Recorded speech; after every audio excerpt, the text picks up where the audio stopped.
I've never really opened up until today about the pain that man went through mentally. I remember hearing my dad, my uncles and my gran having these conversations about police when I was 4, 5, 6. I hate that we as black people have to go through these horrors. Welcome to Informal, a new show brought to you by Beats by Dr. Dre. On today's episode, I'm joined by the legendary Wretch 32 and a future legend in Unknown T. Guys, are you good? Come on, Yeah, we feeling good, very we good today, telling man. me, Dotty? What you guys been up to? Unknown T, starting with you. We've just come to the end of a second lockdown.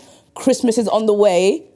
Where you at? Right now, I'm happy, I've been keeping busy. Got 2 tracks out, the tune with Vibes Cartel and Digger D, and the tune with NSG. We just working right now, man. Trying to work on my next single to close off the year. Always working. Wretch, what about you? Are you still in work mode? Are you getting ready for Christmas? A bit of both, man. I don't know. Only God knows why I agreed to do Christmas at mine this year. Yeah, so you know what that's You like. hosted? I'm running know up and them down, headaches, sorting Wretch. out that stress. You hosting? But, What, you're cooking? that's the thing, what we're trying to work out. I thought I was just providing the place, the building. You get what I'm saying? What, you thought you were just venue hire? Yeah, I'm thinking I'm just the venue guy, but now they're talking about what's for this, what's for that, what's for starters, what's for main, what's for that. I'm thinking, rah. I got to chat to my mum and say, Mum, look, let's come over from Christmas Eve and we'll pattern it. T, what are you saying? You're a Christmas games guy? Well, you're a Monopoly guy? Yeah, I'm a Monopoly man, still. You know what says a lot about a person? The piece they choose to be in Monopoly. What do you choose to go around as? I always go for the car or the boat. I'm the hat still. I see it. I'm the hat still, yeah. No cap. No Oi. cap. Hey, Wretch, are you gonna be dropping bars the whole time? Nah, that's it. Disclaimer, that's it. The last one. First and last.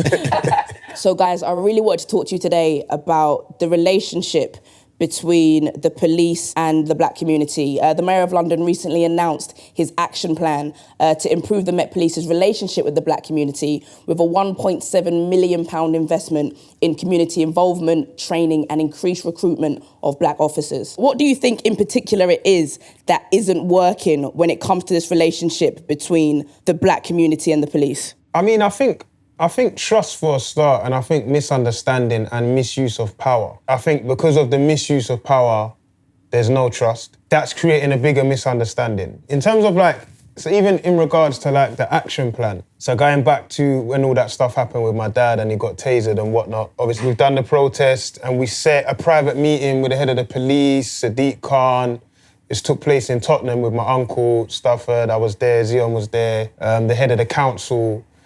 And we basically was just something isn't working with this whole tasering system, with this whole stop. It went from, we wasn't happy with stop and search, but then they added stop, handcuff you, then search you, which then justified them stopping and searching because people were now being arrested for resisting arrest because you've handcuffed them.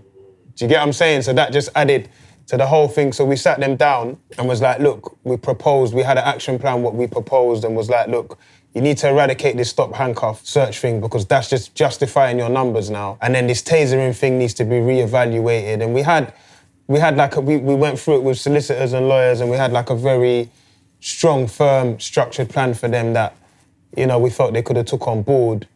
But then they did come back and was like, all right, cool, we're gonna release an action plan. And then they came with the action plan. So I don't say that was just the reason why that came out. Maybe they was probably doing that anyway. To me, it still didn't feel like a win. It just felt like a nod. And I feel like everyone who isn't affected by it, it's easier for them to sit on the outside and just give nods and just say, yeah, we'll try that. It's not your children, it's not you, it's not your parents that are being, victimized and attacked and, racially profiled and whatever.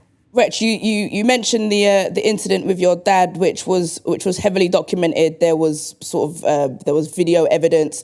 It was shared a lot. For anybody who isn't familiar with that footage, can you just explain the set of circumstances that your family found themselves in that day? Yeah, basically about six officers storm into my dad's house. He's at the top of the stairs. He can hear his partner shouting his name at the stairs and he can now see what's going on. He says he sees the officer holding the taser, so he stands still and then he shoots him. And obviously, when you get tasered, it's attached to a string or something. So obviously, when it hit him, hooked onto him and then he tumbles down the stairs. It's just like, was that reasonable force? How do you justify that? And then they justified it. They said it was cool. They said it was all right. So that's why I just kind of made the most noise about it. Do you know what I mean? Just so people can see. Because sometimes people hear about police using excessive force and it doesn't resonate with them because they can't see it. The sad thing was that everyone got to witness what happened with George Floyd. But it's a blessing in a crisis because when people saw that, it's like, rah, they actually are going too mad. And that's why everyone,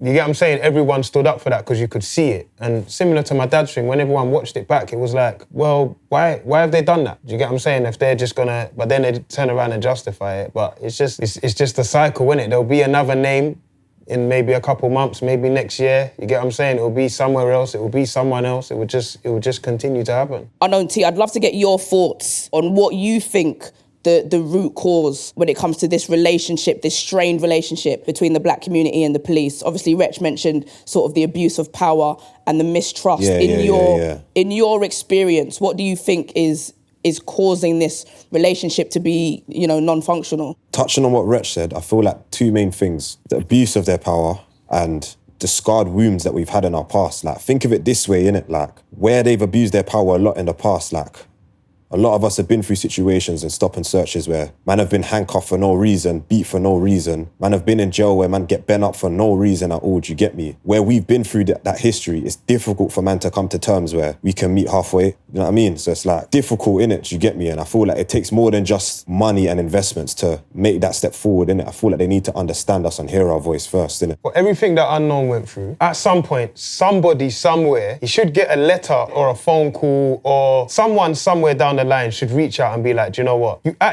actually taken someone's time. You get what I'm saying? Like, you've affected someone's life in a very severe way. He suffered loss of earnings. And then for that to be like, oh, it was our mistake. But no one said it was a mistake. It's just like, yeah, you're free to go. Now catch up with where we took you from. Do you get what I'm saying? Now go and start again now. What if he suffered, what if he had a breakdown? Do you get what I'm saying? Like, what if situations happened in jail that has affected him now that he's come out? Like, someone somewhere has to apologize or someone somewhere has to say something, but it can't be nothing. Like, when it's nothing, that's just a part of the problem. That's when you pull me over for no reason and say you're looking for something and you don't find it and then it's like, all right, you're free to go. Say sorry, bro. Do you think in your experience that there's a disconnect when it comes to musicians in particular and the police?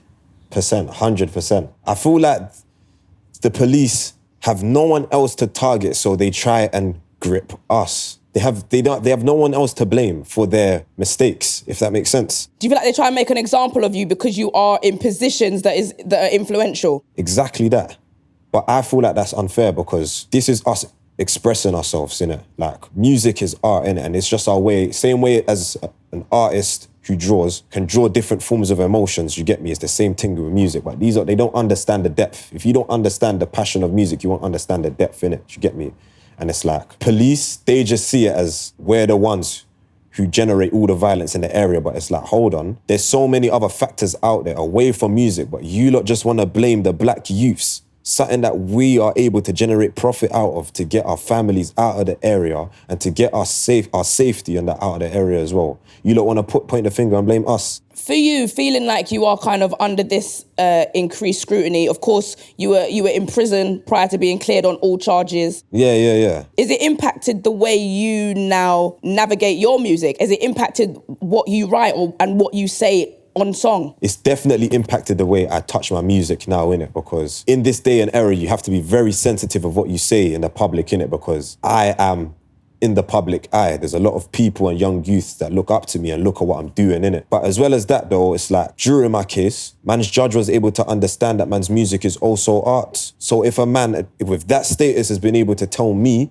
to continue doing what you're doing because I'm making positive results out of it. I'm hitting the charts. I'm changing my life. I'm moving out. You know what I'm trying to say? I'm doing legit things and paying tax. So it's like, that's only motivated me to continue doing my art. But of course, man, have to move sensible and do it in a smart way. But I feel like police can't pinpoint and control art, man. It's not right. 100. You know, I wanted to ask you, T, yeah? Through that whole time, you was on remand, yeah? Yeah. When it's cleared and they're like, yeah, bam, you're free to go now, is it like, we're sorry about that, does anyone want to cover any loss of earnings, or is it just go from here and just, yeah, it's on you, mate? Like, is there any like form of, like, we made a mistake? Or Honestly, from the police's end, there was no communication afterwards. From the moment man got the verdict, I left from Old Bailey and took my photo, bro. That was it. Like, no apology, no nothing. It's just like, no one, I've never really opened up until today about the pain that man went through mentally through that whole period, innit? It's not easy, man. You get me? And where man's come out of that, knowing that man's innocent and the judges confirm man's innocent. It's like after all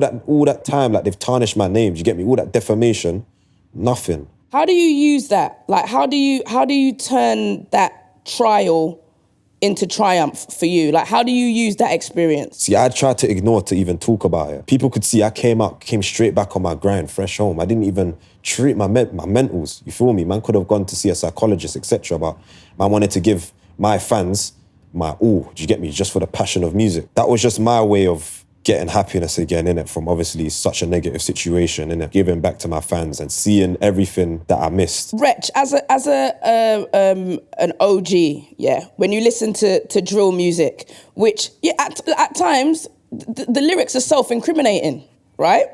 Do you think that there is a responsibility on artists when it comes to their content? As an artist, you write about what you're living at the time. And in order for your perspective to change, you have to experience new things. So let's say, for example, us stopping Unknown T today, or stopping Digga D today, or whichever young artist. It's not enabling them to become the Gets of today or the Wretch of today. If you listen to Gets' first record, his first mixtape, 2000 and Life, it's a completely different person to who made Ghetto Gospel, because he's had the luxury of a new perspective and the luxury of time and the luxury of growth. Now, if we stop Gets at 2000 and Life, there's a load of music we don't get. If you stop Wretch in 2006, you don't get Don't Go, you don't get Tractor, you don't get Six Words, you don't get Tell Me. You need to allow these kids to grow, man. You need to allow them to develop, because they're doing their own artist development. That's real rap, man. You have to look at it holistically, and we can't just be looking at it now like, that's got to stop, because then we're not allowing them to grow, man. With what Wretch said, yeah, like as a whole, yeah, just with time, like everyone's perspectives will change, innit? They just got to see the growth within the artist, because it's raw evidence. Like if man change man's mindset and perspective, innit? Like man can also like elevate too, type of thing. Do you feel me? Because people connect with music and the musician. So if man's pre in their growth and their mindset change and their elevation, it's only going to inspire and motivate everyone else. You feel me? It's a real fact still, Wretch. And I guess that requires a level of self-awareness as well in embracing your own evolution. And I think that, as much that comes from within as well as from the external. What would you say to police officers that dealt with you? There's mistakes that police officers make that they don't accept their wrongdoings for, but they take it out on us. It's them little things I'm trying to say. Like, remember when Wretch said the policeman to just accept the 1-2 mistakes of certain officers? They don't do that, do you get me? That's the little step forwards that need to happen. And listening to what's hurting us. It's like everything we say goes out of one ear and out the other. What did you feel when you were in that situation, watching the world go by? Because I've always imagined it's so much harder when you're coming from that high. Yeah, like you're on, you're up. It was, I can't lie, that is the most heartbreaking feeling. Like where everything was taken from me, and it's like, I'm at the point where I'm not even getting no radio play, no streams, no nothing. Like everything was just on pause. And it's just hit, man, because it's like raw, like man was just going through it as well. On the real. Tia, you good though, bro? Yeah, man. Good, man. I'm glad to hear it, honestly, on a personal level. Nah, thank you, man. I'm all good, man. Trust me, man. We lions here, man. But it feels it feels like this is a new beginning for you, like a new dawn. And I feel like even talking to you now, it feels like it's given you a strength of character that will serve you well. Man. See, I'm not used to doing all of this conversating as well, but I feel it's natural still, yeah. Do you know what I hate though? I hate that we as black people so often we have to go through these horrors in order to find resilience, and that we're forced to be strong and we're forced to come out stronger. That's been our whole thing from the jump. We built countries, like who reacts the best under trauma or after trauma, who reacts the best, who can become better after that. It's like we've got to go through the maddest adversity to demonstrate our strength. I mean, I wish it didn't have to be that way, but at the same time, I'm very glad that you feel stronger on the other side of this, bro. Nah, thank you, Dotty, man. I really appreciate it coming from you lot as well, man. Looking up to you, man's thing as a youth, man. Come on, you sound in a Means a lot, trust me. It means a lot, man. I see you in the studio as well. Anyway, cooking. I see you that day there. Yeah, bro. One day I need you in the studio with me, bro, man. Yeah, when you're ready, man. When you're ready, we'll just do one for one. I'll do one for you, do one for me, man. Yeah. What we seeing is this? Are we seeing a collaboration being born right here on Informal? Being born. Yeah. I witnessed the conception. Wretch, what's your hope for the future, my bro? For the future, I just, like, at this point where I am in life as well, like, my son's 14. I remember hearing my dad, my uncles and my gran having these conversations about police when I was 4, 5, 6.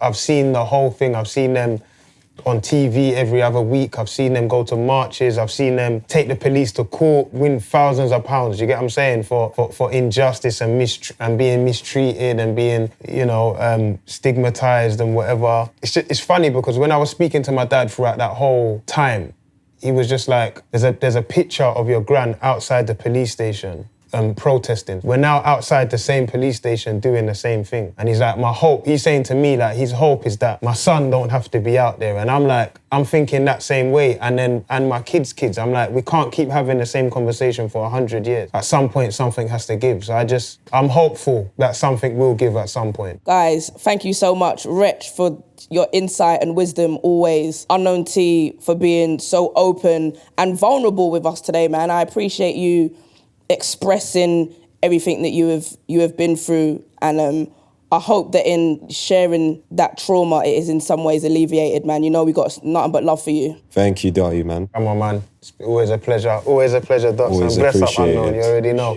Bless up my brother, man. Legend, Wretch 32. It was lovely to have this conversation with you both.